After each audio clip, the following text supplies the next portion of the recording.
ಲಕ್ಷ್ಮೀನಾರಾಯಣಂ ವಂದೇ ತದ್ಭಕ್ತಪ್ರವರೋ ಹಿ ಯಃ ಶ್ರೀಮದಾನಂದತೀರ್ಥಾಖ್ಯೋ ಗುರುಸ್ತುಂಚ ನಮಾಮ್ಯಹಂ. ನಾರಾಯಣಂ ನಮಸ್ಕೃತ್ಯ ನರಂ ಚೈವ ನರೋತ್ತಮಂ ದೇವೀಂ ಸರಸ್ವತಿಂ ವ್ಯಾಸಂ ತತೋ ಜಯಮುದೀರಯೇ. ನಮೋऽस्तु ते ವ್ಯಾಸವಿಶಾಲಬುದ್ಧೇ ಪುಲ್ಲಾರವಿಂದಾಯತಪತ್ರನೇತ್ರಃ ಯೇನ ತ್ವಯಾ ಭಾರತತೈಲಪೂರ್ಣಃ ಪ್ರಜ್ವಾಲಿತೋ ಜ್ಞಾನಮಯಪ್ರದೀಪಃ. ಪ್ರಥಮೋ ಹನುಮನ್ನಾಮ ದ್ವಿತೀಯೋ ಭೀಮ ಏವ ಚ ಪೂರ್ಣಪ್ರಜ್ಞತೃತೀಯಸ್ತು ಭಗವತ್ಕಾರ್ಯಸಾಧಕಃ. ಕೃಷ್ಣಾಯ ವಾಸುದೇವಾಯ ಹರಯೇ ಪರಮಾತ್ಮನೇ ಪ್ರಣತಕ್ಲೇಶನಾಶಾಯ ಗೋವಿಂದಾಯ ನಮೋ ನಮಃ. ಮನೋಜವಂ ಮಾರುತತುಲ್ಯವೇಗಂ ಜಿತೇಂದ್ರಿಯಂ ಬುದ್ಧಿಮತಾಂ ವರಿಷ್ಠಂ ವಾತಾತ್ಮಜಂ ವಾನರಯೂಥಮುಖ್ಯಂ ಶ್ರೀರಾಮದೂತಂ ಶಿರಸಾ ನಮಾಮಿ. ಕೃಷ್ಣಾಯ ವಾಸುದೇವ ಹೇಳ್ಕೊಡುತ್ತೆ, ಎಲ್ಲರೂ ಹೇಳಿ ಕೃಷ್ಣನ ಸ್ಮರಣೆ ಮಾಡಿಕೊಂಡೆ. ಕೃಷ್ಣಾಯ ವಾಸುದೇವಾಯ ಹರಯೇ ಪರಮಾತ್ಮನೇ ಪ್ರಣತಕ್ಲೇಶನಾಶಾಯ ಗೋವಿಂದಾಯ ನಮೋ ನಮಃ.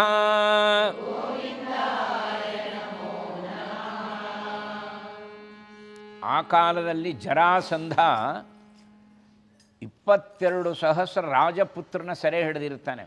ದೊಡ್ಡ ದೊಡ್ಡ ಪರ್ವತಗಳೇ ಸೆರೆಮನೆ ಥರ ಮಾಡಿಬಿಟ್ಟಿರ್ತಾನೆ. 22,000 ರಾಜಪುತ್ರನ. ಆಸೇತು ಹಿಮಾಚಲ.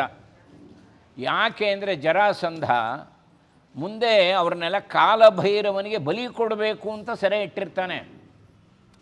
ನರಕಾಸುರ ಏನು ಮಾಡಿರ್ತಾನೆ, 16,100 ಕುಲಸ್ತ್ರೀಯರನ್ನ ಅವನು ಅಪಹರಣ ಮಾಡಿರ್ತಾನೆ. ಪ್ರಾಗ್ಜ್ಯೋತಿಷ್ಪುರ, ಈಗಿನ ಅಸ್ಸಾಂ ಪ್ರದೇಶ ಅದು. ಜರಾಸಂಧ 22,000 ರಾಜಪುತ್ರನ ಸೆರೆ ಹಿಡಿದಿರ್ತಾನೆ ಅವ್ರನ್ನೆಲ್ಲ ಬಲಿ ಕೊಡೋಕ್ಕೆ. ಶ್ರೀಕೃಷ್ಣ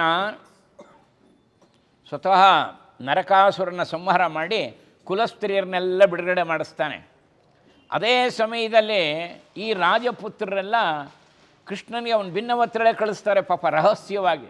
ನಾವೆಲ್ಲ ಸಾಯ್ತಾ ಇದ್ದೀವಿ ಕೃಷ್ಣ, ಇನ್ನು ಕೆಲವು ದಿವಸದಲ್ಲಿ ಹೋಗ್ಬಿಡ್ತೀವಿ, ನಮಗೇನು ಕೊಡ್ತಾ ಇಲ್ಲ, ಎಲ್ಲೋ ಒಂದು ಸ್ವಲ್ಪ 10 ಜನಕ್ಕಾಗೋಷ್ಟು ಅನ್ನವನ್ನು ಒಬ್ರಿಗೆ ಕೊಡ್ತಾ ಇದ್ದಂತೆ, ಅಥವಾ ಒಬ್ರಿಗಾಗೋಷ್ಟನ್ನು 10 ಜನ ಹಂಚೋದು, ಇಷ್ಟಿಷ್ಟೇ. ಎಲ್ಲ ಹೀಗಾಗ್ಬಿಟ್ಟಿರ್ತಾರೆ, ಶರೀರದಲ್ಲಿ ಏನೂ ತ್ರಾಣವೇ ಇಲ್ಲ, ಅಷ್ಟು ಜನ ರಾಜರು ಹಾಗಾಗ್ಬಿಟ್ಟಿರ್ತಾರೆ. ಇನ್ನು ಕೆಲವು ದಿವಸದಲ್ಲಿ ಎಲ್ಲ ಉಸಿರು ಬಿಡೋ ಸ್ಥಿತಿಯಲ್ಲಿ ಇರ್ತಾರೆ. ಕೃಷ್ಣನ ಪ್ರಾರ್ಥನೆ ಮಾಡ್ಕೋತಾರೆ, ಜರಾಸಂಧನಿಂದ ನಮಗೆ ಬಿಡುಗಡೆ ಇಲ್ಲ. ಕೃಷ್ಣ ಜರಾಸಂಧನ ಭೀಮಸೇನನ ಮುಖಾಂತರ ಸಂಹಾರ ಮಾಡಿಸ್ತಾನೆ. ಕಾರ್ತೀಕ ಮಾಸದ ಪ್ರಥಮ ದಿವಸ ಬಲಿಪಾಡ್ಯಮಿ ದಿವಸ ಪ್ರಾರಂಭ ಆಗಿ ಭೀಮಸೇನ ಜರಾಸಂಧನ ಮಲ್ಲ ಯುದ್ಧ ನಡೆಯುತ್ತೆ.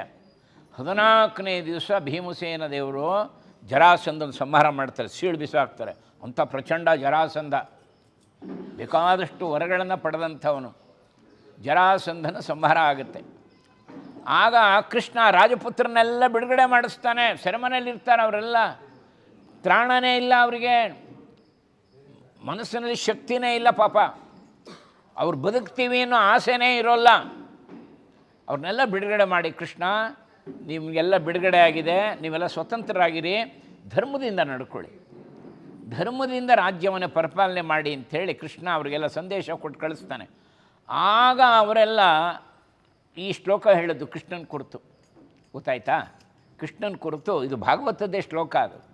ಕೃಷ್ಣಾಯ ವಾಸುದೇವಾಯ ಹರಯೇ ಪರಮಾತ್ಮನೇ ಪ್ರಣತ ಕ್ಲೇಶನಾಶಾಯ ಗೋವಿಂದಾಯ ನಮೋ ನಮಃ. ನಾವೆಲ್ಲ ನಿತ್ಯ ಹೇಳ್ಕೊಳ್ಬೇಕಾದ್ದು.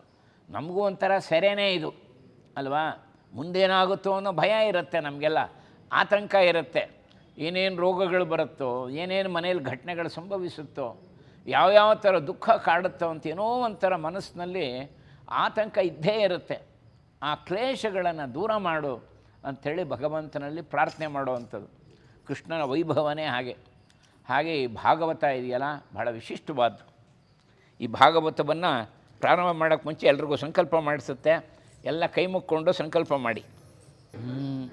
ಶುಭೇ ಶೋಭನ ಮುಹೂರ್ತೆ ಆದ್ಯ ಬ್ರಹ್ಮಣ ದ್ವಿತೀಯ ಪ್ರಾರ್ಧೆ ಶ್ರೀಶ್ವೇತವರಾಹ ಕಲ್ಪೆ ವೈವಸ್ವತಮನ್ವಂತರೆ ಕಲಿಯುಗೆ ಪ್ರಥಮ ಪಾದೆ ಜಂಬೂದ್ವೀಪೆ ಭರತವರ್ಷೆ ಭರತಖಂಡೇ ದಂಡಕಾರಣ್ಯೇ ಗೋದಾವರ್ಯಾಃ ದಕ್ಷಿಣೇ ತೀರೆ ಕಾವೇರ್ಯಾಃ ಪೂರ್ವಭಾಗೆ ಶಾಲಿವಾಹನಶಕೆ ಬೌದ್ಧಾವತಾರೆ ಶ್ರೀರಾಮಕ್ಷೇತ್ರೇ ಅಸ್ಮಿನ್ ವರ್ತಮಾನೆ ವ್ಯಾವಹಾರಿಕೆ ಚಾಂದ್ರಮಾನೇನ ಪ್ರಭವಾದಿ ಷಷ್ಠಿ ಸಂವತ್ಸರಾಣ ಮಧ್ಯೆ ಮಂಗಳಕರ ಶ್ರೀಮತ್ ವಿಶ್ವಾವಸು ನಾಮ ಸಂವತ್ಸರೆ ದಕ್ಷಿಣಾಯಣೆ ಹೇಮಂತ ಋತು ಮಾರ್ಗಶಿರಮಾಸೆ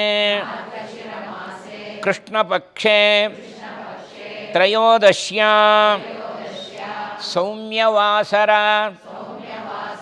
ಯುಕ್ತಾಯಾಂ ವಿಶಾಖಾನಕ್ಷತ್ರೇ ಶುಭಯೋಗ ಶುಭಕರಣ ಏವಂ ಗುಣ ವಿಶೇಷಣ ವಿಶಿಷ್ಟಾಯಾಂ ಶುಭತಿಥೌ ಮಮ ಉಪಾತ್ತ ಸಮಸ್ತ ದುರಿತಕ್ಷಯದ್ವಾರ ಮಮ ಕುಟುಂಬ. ನಿಮ್ಮ ಗೋತ್ರ ಗೊತ್ತಿದ್ದರೆ ಹೇಳ್ಕೊಳ್ಳಿ, ನಕ್ಷತ್ರ ರಾಶಿ ಎಲ್ಲ ಹೇಳ್ಕೊಳ್ಳಿ. ನಿಮ್ಮ ಮನೆ ದೇವ್ರನ್ನ ಸ್ಮರಣೆ ಮಾಡ್ಕೊಳ್ಳಿ. ವಿಶೇಷವಾಗಿ ನಿಮ್ಮ ಹೆತ್ತ ತಂದೆ ತಾಯಿನ ಸ್ಮರಣೆ ಮಾಡ್ಕೊಳ್ಳಿ. ಹೆತ್ತ ತಂದೆ ತಾಯಿ, ಸಾಕು ತಂದೆ ತಾಯಿ ಇದ್ದರೆ ಅವ್ರನ್ನ ಸ್ಮರಣೆ ಮಾಡ್ಕೊಳ್ಳಿ. ಅದು ಬಹಳ ಮುಖ್ಯ. ಇದು ಮಹಾಪುರಾಣ. ಇದ್ರ ಶ್ರವಣದಿಂದ ಮಹಾಫಲ ಬರುತ್ತೆ. ಅವರೆಲ್ಲರದ್ದು ಆಶೀರ್ವಾದ ಆಗಲಿ. ಮನೆಯಲ್ಲಿ ಯಾರ್ಯಾರು ಹಿರಿಯ ಇದ್ದಾರೆ ಅವ್ರನ್ನೂ ನೆನೆಸ್ಕೊಳ್ಳಿ. ಮಮ ಕುಟುಂಬ ಕ್ಷೇಮ ಸ್ಥೈರ್ಯ ವಿಜಯ ವೀರ್ಯ ಆಯು ಆರೋಗ್ಯ ಸಂಪತ್ ವೃದ್ಧ್ಯರ್ಥಂ ಶ್ರೀ ಲಕ್ಷ್ಮೀನಾರಾಯಣ ಪ್ರೀತ್ಯರ್ಥಂ ಅದ್ಯ ಶ್ರೀ ರಾಘವೇಂದ್ರ ಗುರು ಸನ್ನಿಧೌ ಶ್ರೀ ಭಗವಾನ್ ವೇದವ್ಯಾಸ ವಿರಚಿತ ಪ್ರಣೀತ ಮಹಾ ಭಾಗವತ ಪುರಾಣ ಆಚಾರ್ಯ ಮುಖೇಣ ಶ್ರವಣಂ ಕರಿಷ್ಯೆ.